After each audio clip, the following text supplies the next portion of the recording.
A federal appeals court has decided that the tariffs that Donald Trump issued toward Mexico, China, and Canada at the very beginning of the Trump administration, those are illegal. This is a big ruling against the Trump administration, saying that Donald Trump just did not have the authority he thought he did at that time to issue the sweeping tariffs that he did.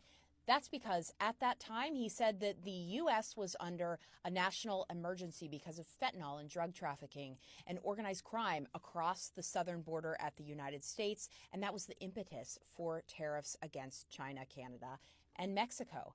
The Federal Circuit Court of Appeals that's based in Washington, in a 7-4 decision on Friday, they said that that is just far too much of magnitude in issuing tariffs under this particular emergency authority that Donald Trump said he had at the time. It was not done correctly by the White House. They do note that the president does have emergency powers around financial restrictions toward other countries. But this, what Donald Trump was trying to do this year, it just doesn't fly with this federal court.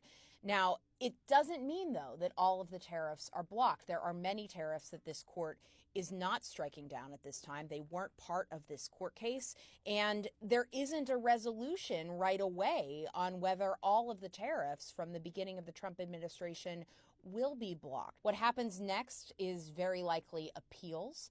We do expect there to be a push by the administration to continue to argue for the tariffs and especially for the presidential authority.